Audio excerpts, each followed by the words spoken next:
6 ans maintenant. C'était qu'un champ. Avant, c'est un champ de 8 hectares. Donc il a fallu tout faire, les paddocks, le bâtiment et la piste qui n'existait pas auparavant. Donc non, il y avait un peu de travail à faire. Une bonne quinzaine de chevaux. Après, il y en a à peu près 10 à courir dans l'année.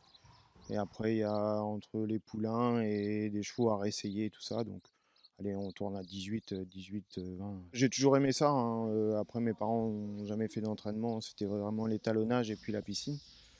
Et moi, j'ai été à droite à gauche travailler dans certaines écuries et j'avais pour le- l'avenir besoin de m'installer, quoi. Girolamo, c'est un cheval qui a gros de potentiel, qui a couru avec les meilleurs dès le début. Après, il a une passe un peu creuse. Il a eu une année ou deux un peu calme. Et puis, donc, dès que j'ai vu qu'il était en vente, j'avais des propriétaires avaient envie d'investir et celui-là en faisait partie pour commencer, quoi. Au début, c'était pas génial au travail. Il y avait un peu de boulot à faire. Mais le cheval a repris un peu de morale et tout ça. On a refait des soins. Et depuis, il est vraiment bien. Pas commun d'en avoir qui gagnent des étapes du GNT 2 mois après avoir été acheté. Donc non, c'est génial.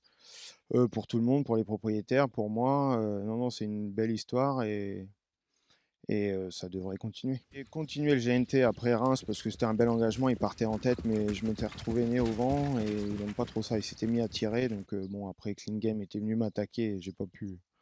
Bon, bah, c'était cuit, quoi. Après, j'avais aussi dans l'optique de courir, essayer sur l'herbe le GNT, le Trophée Vert.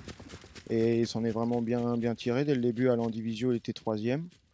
Après, il avait été deuxième à Alençon, vraiment très bien. Et après, j'ai couru à 8 jours à Herbray. Il a pas trop récupéré. Il avait fait chaud toute la semaine. Et le cheval était un peu moins tonique ce jour-là.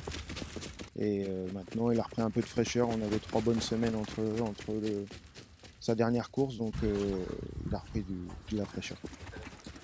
Oui, oui, il fait de la Talosso. Et puis, bah, c'est un cheval qui fait la monte, hein. Il a fait presque 40 juments cette année. Donc on a tout sur place, donc c'est un atout pour ces chevaux-là, quoi. Pour l'instant, dès que je l'ai récupéré, il a fait la monte.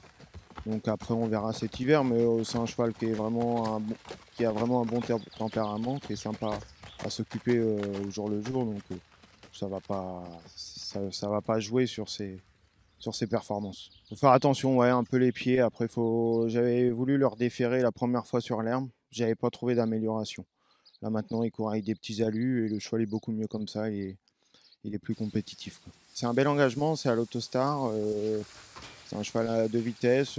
Faut le courir caché, donc Cabourg, faut pas se permettre de faire trop le fort. Donc ça va être aussi bien. Après, on verra le numéro qu'on tirera derrière l'Autostar, mais j'en attends une bonne performance. Je vais continuer après certainement l'étape de Saint-Malo et après on va aussi faire un peu les deux, alterner les deux. On verra les bons engagements entre le Trophée Vert et le GNT. Après, bon, bah pour le GNT, on est sûr de courir la finale. Et puis après le Trophée Vert, j'aimerais bien être bien placé au point pour courir la finale à Cran. C'est une piste, je pense, qu'il va apprécier. Non, je veux bien en racheter d'autres comme ça.